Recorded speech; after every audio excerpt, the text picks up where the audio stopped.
Hi, Angie. There you are. We were hoping you would be able to get back to us, and we have kept this space open for you and for Eric so we can resume our session. So, as we have mentioned previously, it is something that requires more careful thought and consideration. Channeling by many Earth people, they believe it to be like unfortunately, they have been misled by well meaning but not so very informed leaders and thought authorities in the past. Now, there seems to be a widespread expectation or belief that channeling is just like flipping on the radio frequencies. If you want to change from one station to another, all you have to do is to turn the knob or the dial a little bit to the right or to the left, choose the number of the frequency of the station that you want, and all of a sudden, after a little bit of initial effort into stabilizing and finding the best reception, that this will stay on forever.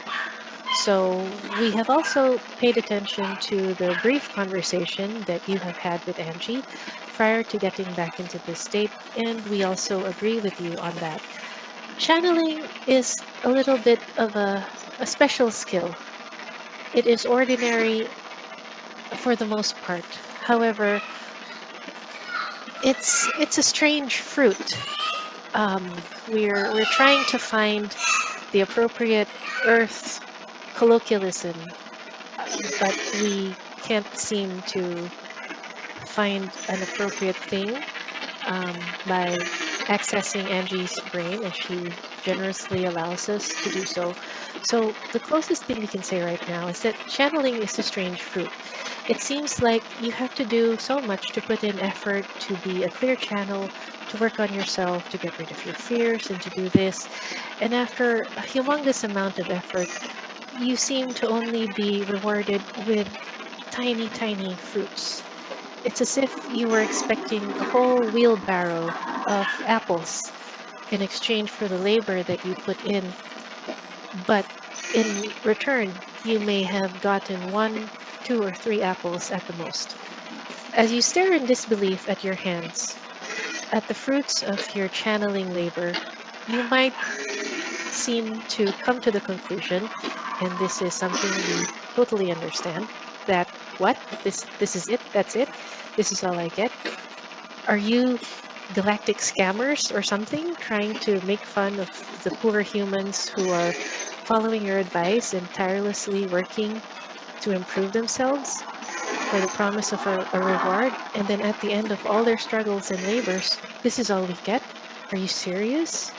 We understand, but we would rather not say, but we understand that a long string of curse words will inevitably follow uh, this this path once you reach its conclusion.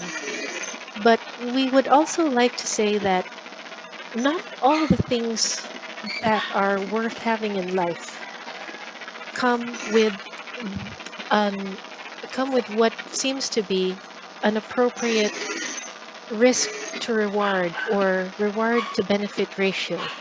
For example, if you put in 50 hours of time to a particular activity that you wish to master, for example, painting, if you want to be the next Leonardo da Vinci, and you find out that, for example, Leonardo spent 5,000 hours painting on different kinds of canvases before he got to his master and genius level, then all you have to do is to work your way towards accumulating the 5,000 hours to be on the same level of skill as a Leonardo.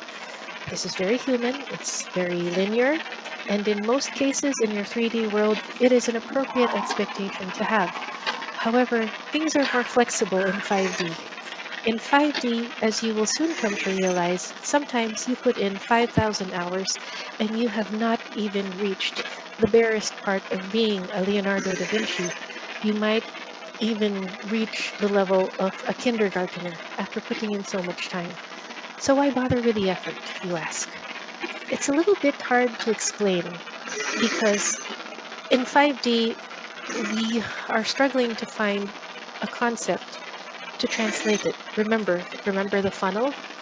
Yes, the concept that we are trying to share with you right now is way too big for the funnel, and we are having some difficulty in giving an answer that fits your wish for a clear result. We know you don't like vague aphorisms and obscure, mysterious things.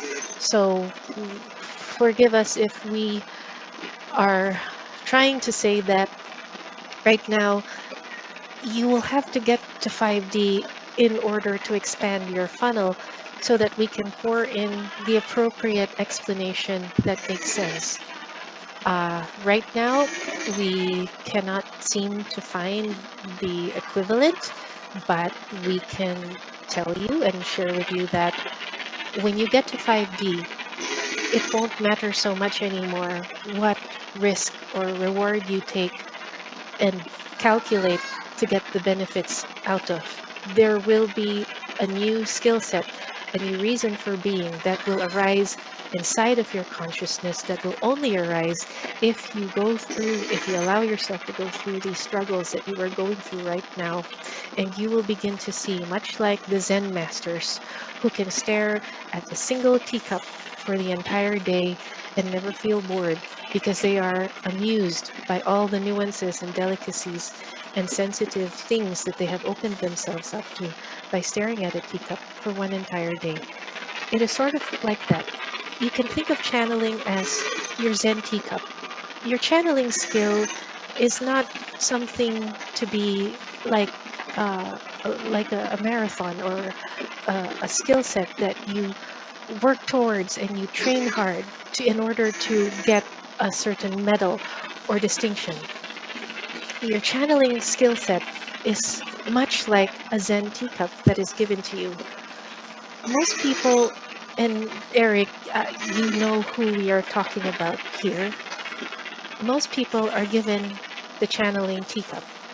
They look at it, they examine it inside and out, they rotate it, and then they say, "That's it. This is it.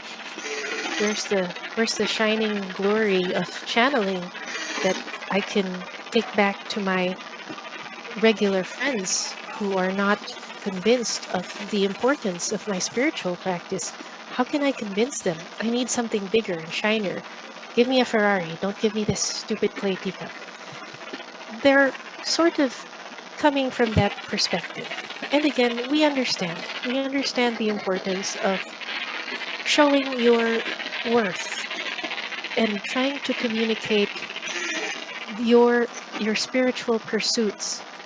But just as we are having a hard time sometimes conveying these huge 5D concepts that you ask us about, that you are perfectly entitled to, but we just the reality of it is that the logistics, this answer cannot fit into the funnel that you currently have. And it is the same with those people who do not understand your spiritual pursuits. You are trying to give them an answer that does not fit into their funnel, which is much more even narrower than yours, than what you have. So if you can sort of empathize when you are having a hard time convincing others of the validity of your spiritual pursuits, imagine how much more difficult it is for us to share the same with you. It's not that we're withholding the answers from you out of a sense of power, so you will feel indebted to us and that you will always look up to us as superior and magnificent, godlike creatures. It's not the same. Just like you are hindered from sharing your own experience in spirituality and these things that are so fascinating to you that others cannot comprehend, you're not trying to share it with them so that they will feel superior oh, so that you will feel superior to them, or that they will think that you are a magnificent God worthy of being worshipped. Nothing like that. You are just really excited and you want them to step into the world that you can see, but their funnel is too small. They cannot access it. Sometimes they don't want to access it. And if you try to force your experience into other people's funnels that don't want it, bad things can happen. So we are also likewise taking the same kind of care in making sure that whatever we put into your funnel is something that is easy for you to digest and to assimilate. So if you are approaching the networking and we understand that you want to find a way to spread this information far and wide, and the technology and all the amazing things that you and Paran have gone through on your 40-year adventure together, and you will have much more, by the way. You cannot give more than what another person's funnel is able to receive. Channeling is like the Zen cup. The cup will not change. You can throw it away, you can smash it, you can be angry and curse at it, throw it against the wall, do whatever you want. But the next time that somebody, you or somebody else, asks the same question, guess what? The universe will hand them another Zen cup. Another cup that is plain and seems so simple and humble and nothing at all like the glamorous star power extravaganza that looks like a Hollywood explosion that will grab everyone's attention and say, oh, wow, now we want to be spiritual because we see the amazing things that this thing can give us.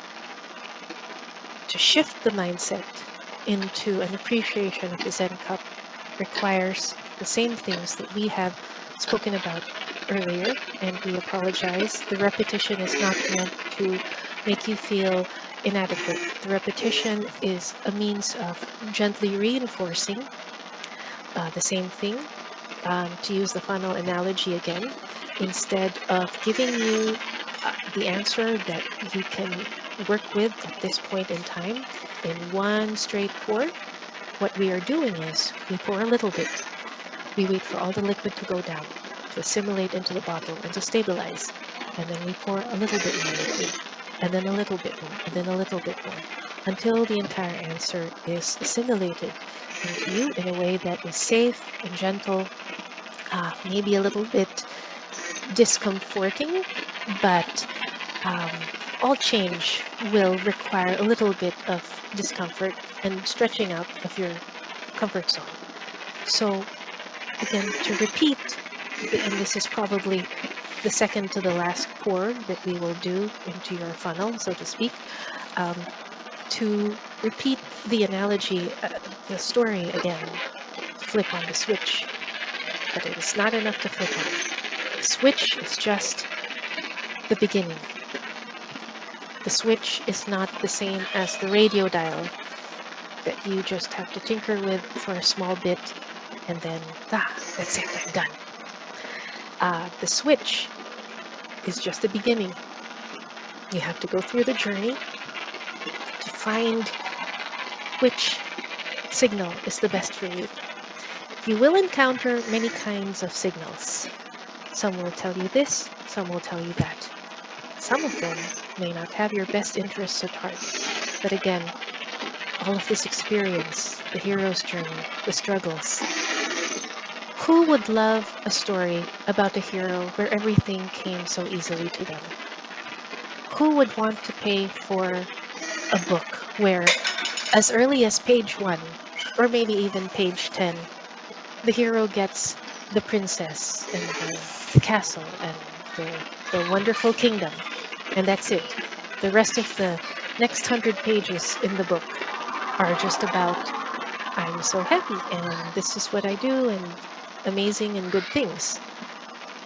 We all want the struggle. We realize that for the most part, you have come to equate the struggle with pain and loss and grief and a feeling of despair and helplessness. And we do not want to invalidate your experience because this is exactly how the dark forces have created it. Struggle should be something a little bit like athletic training. There is some muscle pain in the beginning, but at the end of it, you feel that you can go through the muscle pain again because it results in a stronger and healthier, more fitter body. What the dark forces did was they turned up the dial on so much of the pain and discomfort that whatever gains what okay, go there. Um, what the dark forces did was they turned up the pain and discomfort so much so that it overwhelmed whatever good feelings you might have about the gains that you get. Hence the earth saying, no pain, no gain. We want to help you go back to the way things were. Part of you knows this. Part of you that remembers deep down inside. And we are speaking to that part right now. Undo the programming of no pain, no gain. Go back to the joy that comes with working towards a goal that you want. And maybe even begin to enjoy the struggle. This is a very tough task ahead. Not many will go through it.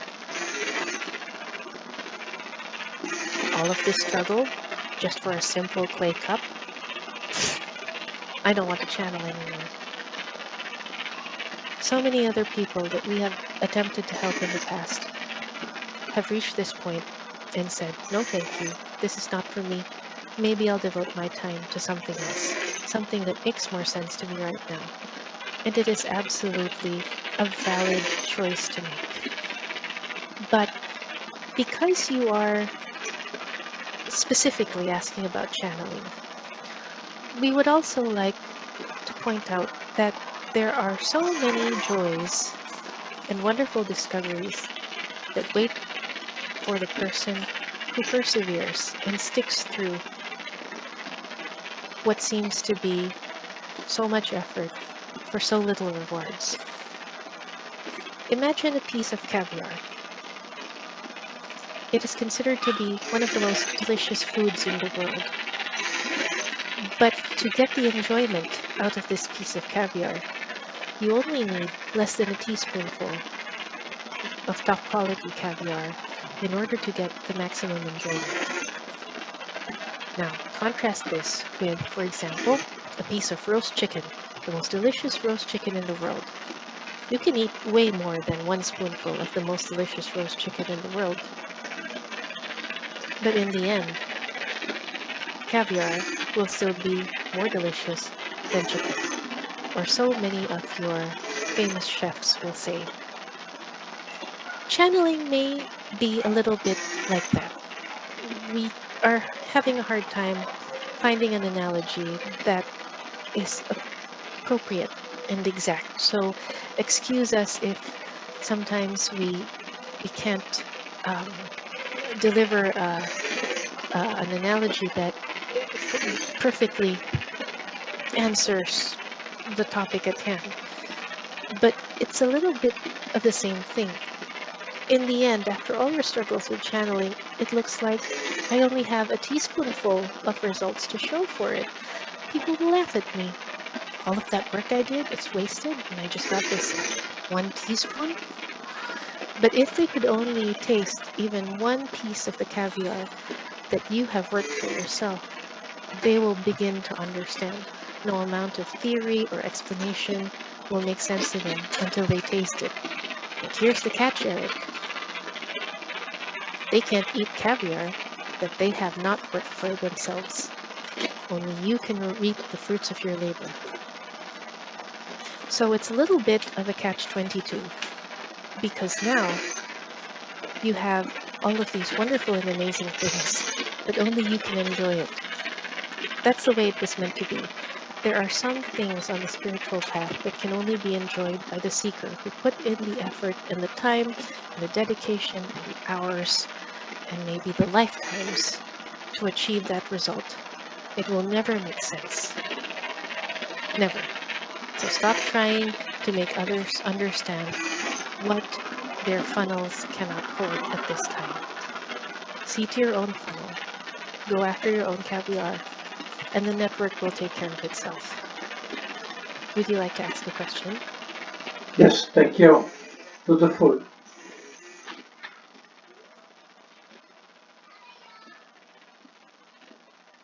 I have no questions. Okay then. Eric, we just want to say that it is always such a pleasure to communicate with you. Our experience in communicating with other channelers is that sometimes we feel the weight of their expectations on us.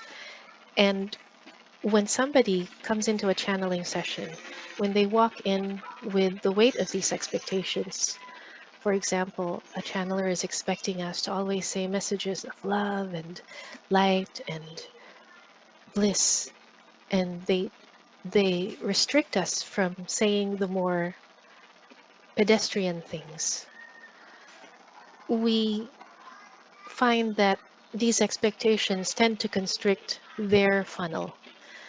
So we are very appreciative when you and others like you actually walk into the channeling session prepared for whatever may come out as a result of the session. It's very easy for us, and it's actually beautiful. There's a special light that glows out from the person and the channeler who come into the session without any expectations, or if they have expectations, they do their best to keep it away so it doesn't intrude onto the space that we have been preparing for you. So we don't get too many opportunities to speak this frankly to you, to be honest. So we have always looked forward to whenever you wish to reach out and communicate with us. And with this, we end the session now. Thank you very much, Eric. You are always welcome here, and you are very much loved and valued. Go after your caviar, Eric. Don't mind what other people say about the taste. It's only for you, and you know it. Thank you. Thank you. Okay. Okay.